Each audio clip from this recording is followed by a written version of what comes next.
Hello, friends. This is Dave Hurwitz, executive editor at ClassicsToday.com, here with the Haydn Symphony Crusade. And we're up to number 100, the Military, in G major. Haydn in G major is always amazing. We've said that, of course, he's amazing in C major and F major and C minor and whatever. But, his other great G major symphonies, numbers 88 and Oxford, most people agree are kind of like super special, I think. And so is this one for a lot of reasons. I mean, not least the military movement, which is the second movement. The fascinating thing about Haydn is that a lot of the symphonies with nicknames are named after their slow movements. Usually people get to the slow movement and they're sort of like, God, the slow movement, it's boring, it's sweet and quiet, and let's get to the fun part.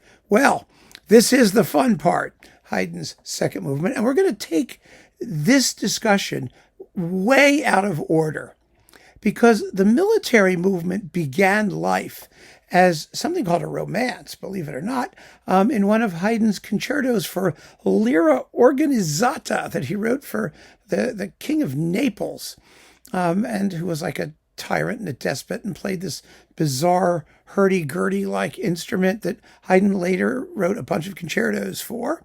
And he arranged those concertos for flute and oboe or for a couple of woodwinds. And then he took the slow movement from one of them and jazzed it up in this symphony hugely, really completely rewrote it. And he did that by adding a big orchestra, including clarinets, which in this symphony only play in the second movement because it's military music and it has a wind band. They're clarinets in C, actually, which are military instruments. And he added, for the first time in a major symphony, ta-da, percussion. Yes, oh yes. Cymbals, bass drum, and triangle. Now, the bass drum and the triangle are played in Turkish military fashion.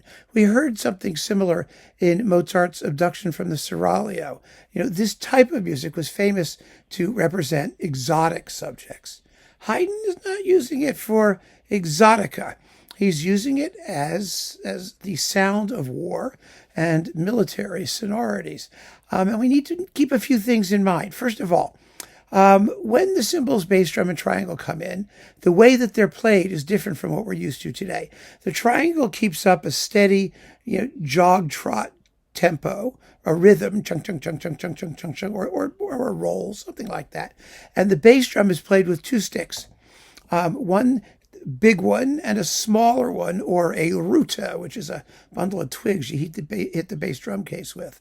So in 4/4, which has 4 beats to a measure, it's sort of like big stick, little stick. It's like boom, chick, chick, chick, boom, chick, chick, chick, or the other way around, chick, boom, boom, boom, chick. I mean, sometimes, depending on the performance, they do it differently. But Haydn notates it that way. So you're going to hear a slightly different, different from the romantic view where you just take a bass drum and cymbals and go, pow! No, it doesn't happen. It maintains the rhythm because, remember, in Haydn's day, military music was heroic. It was triumphant. It was supposed to keep your soldiers together and keep their spirits up. So the sounds of war were not depressing. It wasn't like Mars and the planets, like dissonance and grinding hysteria. But what happened in a war, of course, was terrible. I mean, people got killed and there were the screams of the wounded and all that stuff. And Haydn does that too. So there's a dual aspect to his military music. There's the triumphant major key type, and then there's the actual clash of arms, minor key, scary type. And the best performances realize both of those elements. The one I'm going to play is a little tame, but I have permission to use it. So it's the Naxos recording. It's a good performance, but the period instrument people, I think, have managed the more graphic elements more satisfactorily than the more modern people. In fact, one of the very few performances I've ever walked out on in my life was Colin Davis with the Staatskapelle Dresden doing this symphony, which was as tame and uninteresting and undercharacterized as anything I've ever heard in my life. It was just horrible, absolutely horrible. So I'm encouraging you to seek other performances. This will give you a very good idea of what the symphony's like, but you should look for, more vivid versions, I think. That's fair enough. Anyway, so we're going to begin with this second movement. And the reason we're starting with the second movement isn't just because it pre-existed the rest of the symphony, but because Haydn really built the entire symphony around this movement. And I'm going to play you just the first half of the opening theme. The form of this movement is very simple.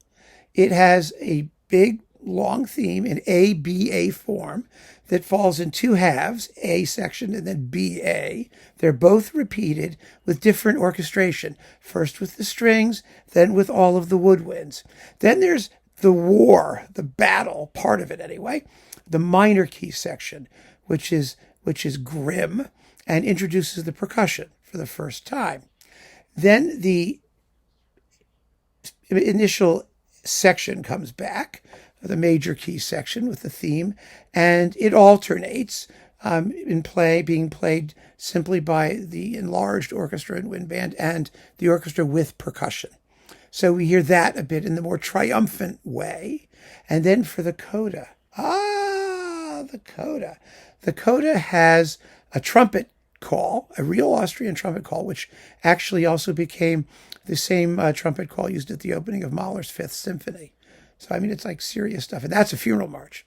And then a huge crescendo leads to a shocking, dissonant climax where the reality of war is driven home to us. But the clouds part, as is usually the case with Haydn, and the movement ends triumphantly. So we're going to hear all these different bits.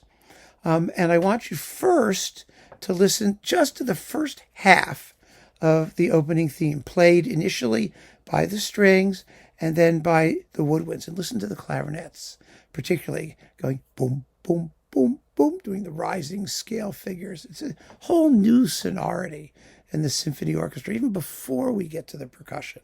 So here that is.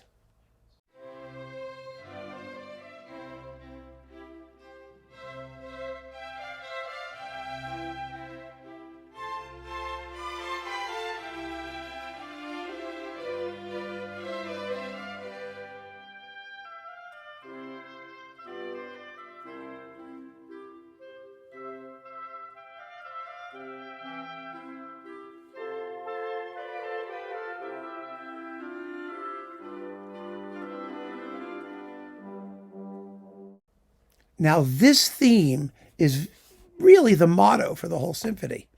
Da, da, da, da, da, da. That idea.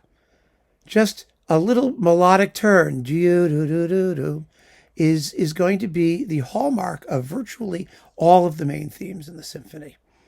And Haydn constructs the symphony around wonderfully various ways of incorporating that dum ba da da da dum little idea into the thematic material, all over the place. And that's why I wanted you to hear it first.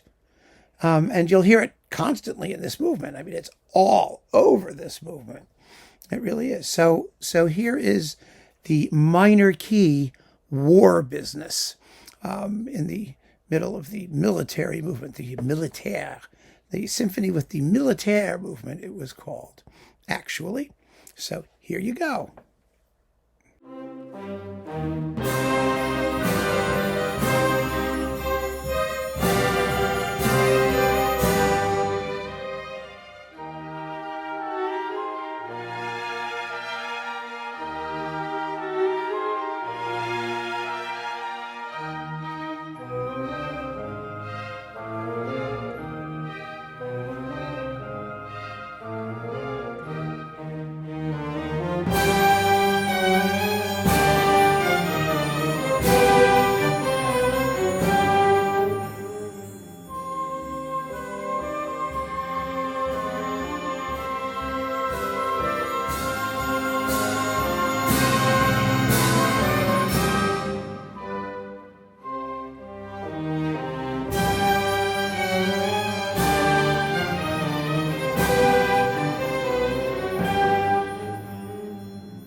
totally new sound, a wholly new emotional moment in the history of the symphony right there. And it shocked audiences at the time, and it should shock us today. It can, if it's done with sufficient verve.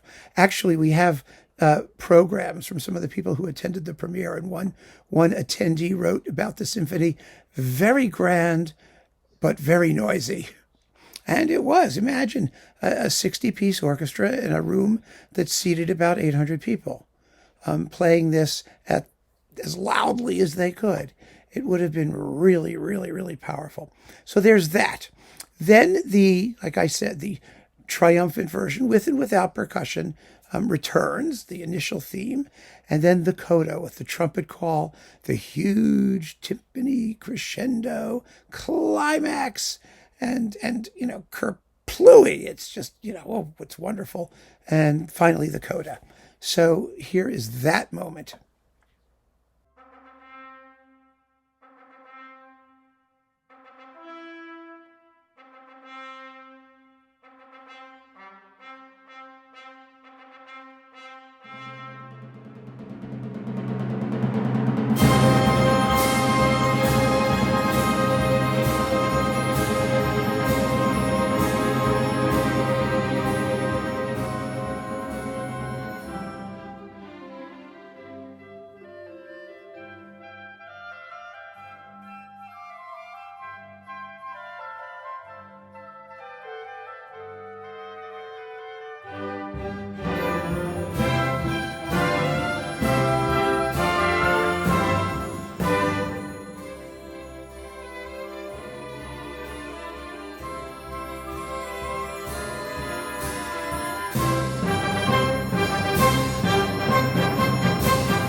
So that's the second movement.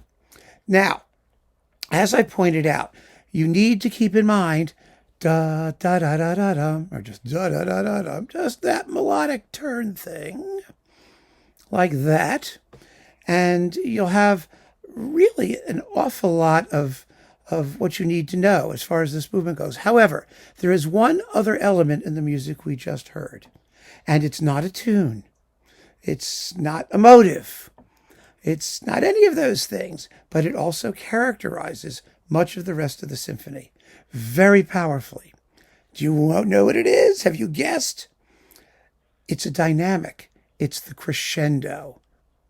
The big crescendo to a climax. The swelling and receding of the forces of battle. Haydn has taken that.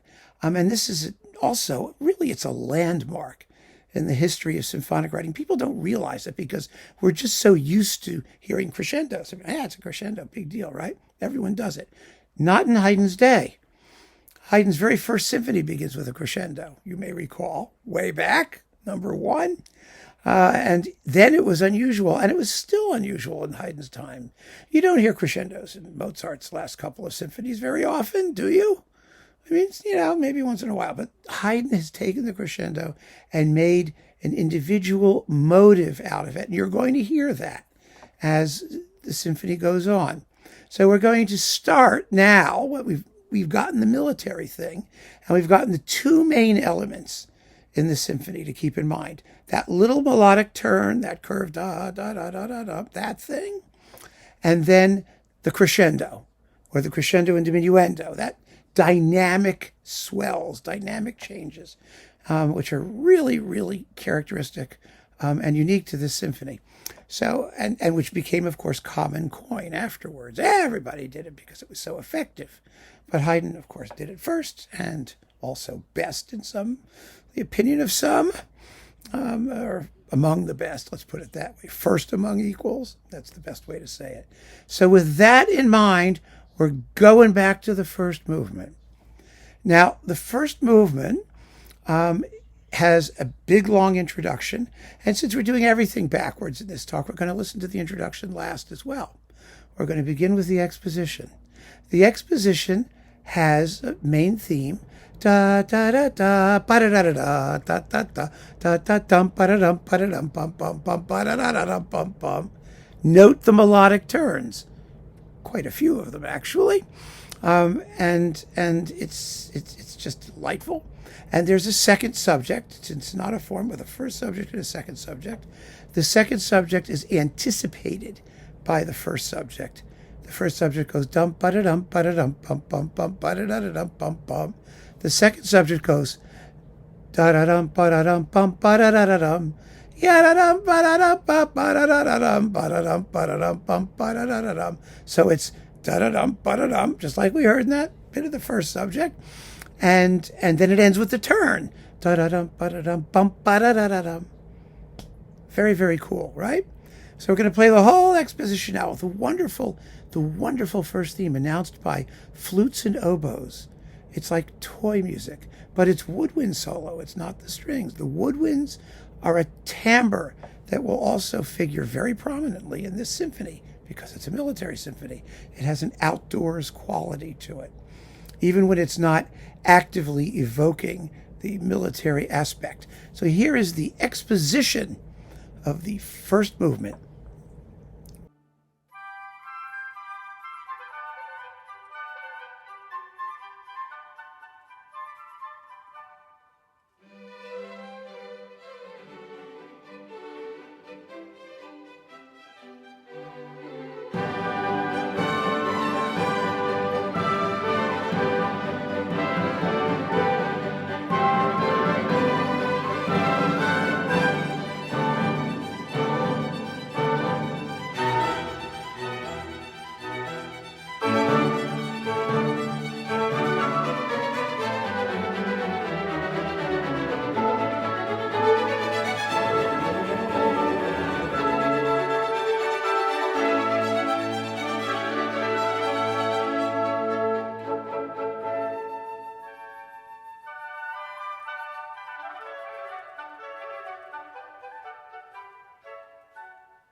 Enormously vibrant, vital music with, that second subject is so catchy.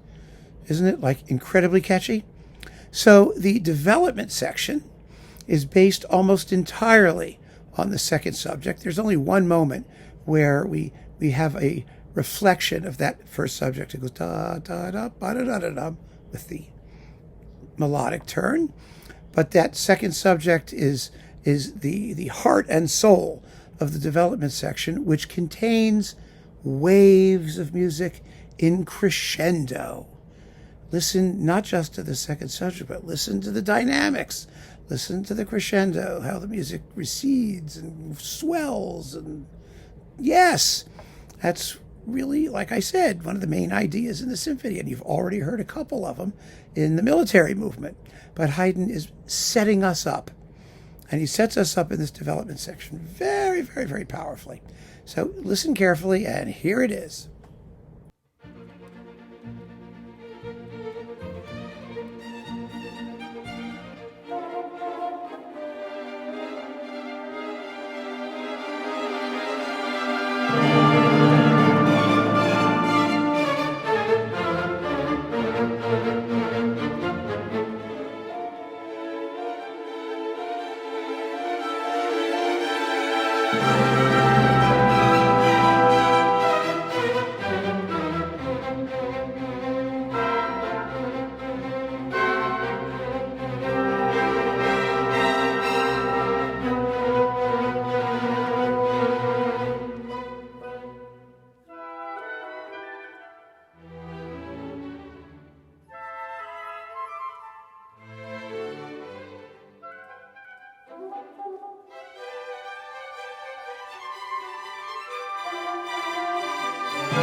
So you can tell the predominance of minor keys, the crescendos.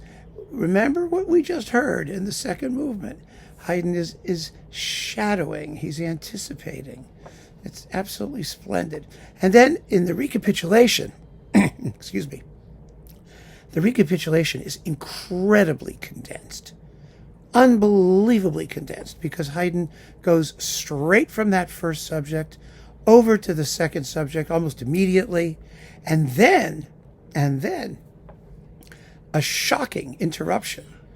Remember the shocking interruption in the military movement? Well, Haydn prepares that too, with a shocking coda of the first movement. He makes the recapitulation incredibly compressed so he can go nuts in the coda, continue to develop that ba-da-dum, ba-da-dum, ba-da-dum business, and then even end the movement with an entirely new theme.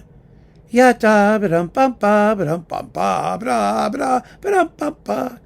Totally new, something totally fresh.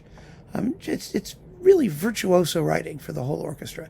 So I'm going to play you the coda, the shocking chord, and the way the music goes flying off into its conclusion of the first movement. And then we have to go back and listen to the introduction. So we're doing it all backwards. Here is the coda, the end of the movement, with the shock chord.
So I hope you've gotten a sense that it's a symphony full of surprises, full of new ways of articulating relationships between movements, using dynamics, using things that are not themes, not tunes, not anything, but musical objects or ideas or concepts, dynamics in this case.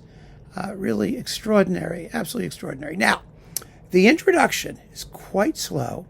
And like a lot of Haydn's introductions at this point in his career, it doesn't quote themes to come, but suggests them. They appear in a somewhat cloudy form. The very, very opening sounds a little bit like that toy music that begins the exposition when it gets started. There's a big crescendo in the middle of this introduction. The first one that first suggests that ominous military character. You hear it here first. And then at the very end of this introduction, you'll hear da ba da da da da da ba da da da da da. You'll hear that melodic curve, which is going to feature so prominently in the entire symphony. It's all here in the introduction, but we don't quite know what it means yet. That's the beauty of it. So we're starting now with the introduction, our last example from the first movement. So having heard all of what we've heard before, you can now listen to this introduction and see how it truly does anticipate what's to come without having to get too literal about it, without being obvious, while having its own sort of mood and character. It gives a richer panoply of material to characterize the first movement. So here's the introduction.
So now we've covered 2 whole movements in reverse order, very reverse order. But we now know what the symphony's about and how Haydn has set it up. Now, the minuet is entirely based on that melodic turn. It's ya-da-da-da-dum, bum, ba-da-da-da-dum, bum, except that Haydn just reverses the order of the events. You know, in the first movement and in the second movement, it's dum, ba-da-da-da-dum. Well, here it's ba-da-da-da-dum, bum, ba-da-da-da-dum, bum, like that. He just switches them around. Very, very, very simple. And he repeats it effortlessly, endlessly, and with unceasing variety. Incredible variety. Here it is.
But even here, Haydn has not forgotten the military aspect, because in the trio, which is otherwise very gentle and very delicate and, quite charming, he lets the trumpets and drums remind us of that dark minor key military music.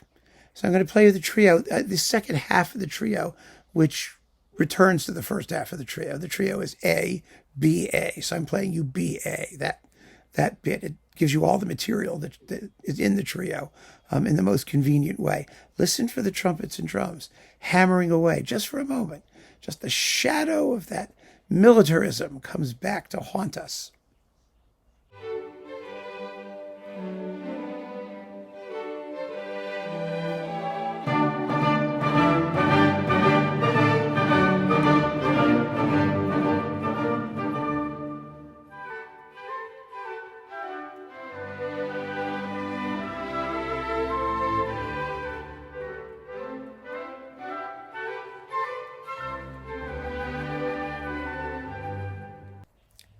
This is such a unified symphony. I mean, all of Haydn's symphonies are unified, right? We've established that. And I think he's done it in so many different ways. It's kind of remarkable. Now, the finale is also in sonata form, as was the first movement. But Haydn throws us a bit of a curveball because he presents the opening theme as though it's a rondo. Remember rondos? They go A, B, A, C, A, B, A, C, A, like that. You have a ritornello, a returning theme, and then episodes. Well, this doesn't really have that.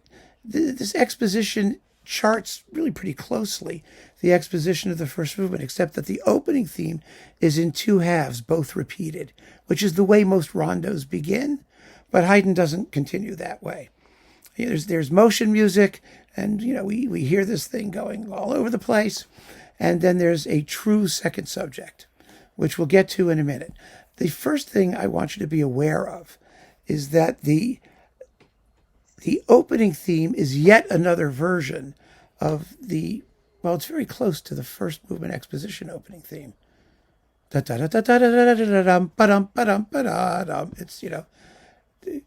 ya da da da da da da da da da da da da bum ba da dum ba da dum ba da dum bum ba da dum bum bum. It's da dum ba dum ba da dum. You'll hear it. Again, it's Haydn's power of suggestion. He follows the general shape, sort of the harmonic outline, without getting too literal in the way he quotes it, because this movement is in constantly moving 6/8 time. 1 2 3 2 2 3 1 2 3 2 2 3 1 2 3 2 2 3 or 1 2 3 4 5 6 1 2 3 4 5 6. It's that rhythm.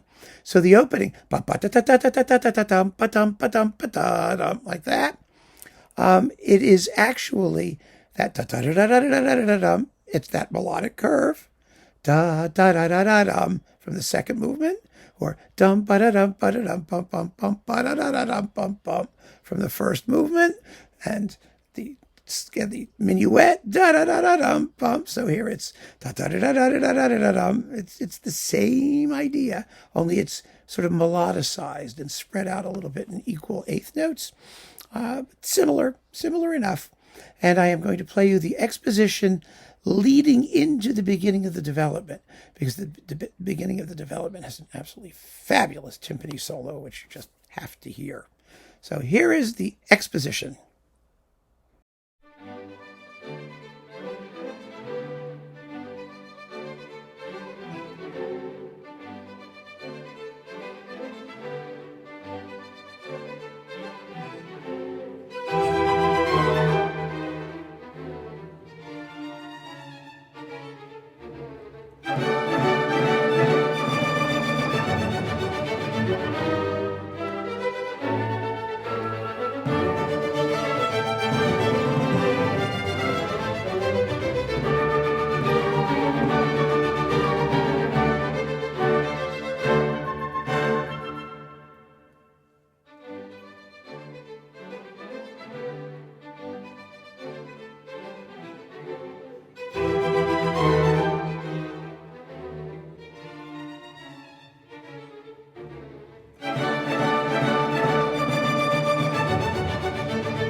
Now, did you notice the second subject?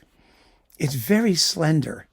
It's practically vaporous, almost non-existent. It's yum bum ba-dum whoop whoop whoop ba-dum whoop whoop whoop whoop whoop whoop.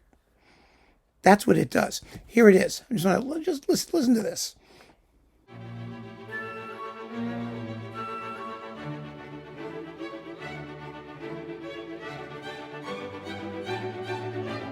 That's the second theme. And it's the second theme which creates one of the greatest strokes of genius in the entire symphony. Because in the recapitulation, what Haydn does is brings back the percussion. And he doesn't bring back the percussion in the first theme, the loud bits. No! He brings back the percussion in that flimsy, light, little twerpy second subject. And he makes it the biggest, loudest, most screamingly noisy bit of the entire symphony. It's absolutely phenomenal, and it means a lot. It means a lot. Let me just play it for you first, going all the way to the end of the symphony so you can hear the extraordinarily jubilant and noisy conclusion.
Now, why does this matter? You may well ask. It matters for a lot of reasons. First of all, because the return of the percussion has nothing to do with the military. It immediately recalls the second movement. It unifies the whole symphony by bringing the percussion back. But it brings it back in a way which is purely musical. Haydn's just making a joyful noise. It has no relationship to the sounds of war or to the programmatic aspect of the second movement. Haydn is using it in an abstract sense to create a feeling of just overwhelming celebratory happiness. And his method became the method for the rest of composers, like from that point on. The most famous similar use of percussion happens in Beethoven's Ninth. Yeah, because Beethoven plays the march business, where it's an actual military march with a chorus, the tenor singing, Wie ein Herr zum Siegen, march like you're a hero going into battle. But then at the very end of the symphony, and the chorus is all just screaming about joy, and he brings the percussion back in just to add to that feeling of joy. He got that from Haydn's military symphony directly. And it was an extraordinary thing that Haydn did, because on the one hand, he's unifying the symphony through simple timbre, through the use of the sound of those instruments, but he's also using them in a totally different way, simply to contribute to the emotional affect of the music without having to make reference to all of the slashing and hacking and killing and marching and all of the stuff that we heard in the second movement. And that was a revolution. So what do we find in this symphony? We find a symphony that at the end of the day is unified by three basic musical qualities. There's first of all the motive, bum, ba da da da da, that Haydn got from that little romance he wrote for the Tyrant of Naples. And then we've got the crescendo, which is running through the entire work, the dynamic concept. And then we have the use of percussion in those two movements in totally different ways, the timbral element. And that's what music is, isn't it? Music is dynamics, it's timbre, it's motive and melody. And Haydn is drawing attention to each of those things as independent and important and readily identifiable unifying qualities in this symphony. They are his musical objects, and they are as basic and primal as the very existence of music itself. And that, I think, is one of the reasons why this is such a popular symphony, because its appeal is elemental in the very best sense of the term. So keep on listening, friends. Thanks for joining me. The lessons that Haydn learned in writing this symphony are to be further explored in the symphonies to come, albeit in very different ways. So I look forward to number 101, The Clock. Take care.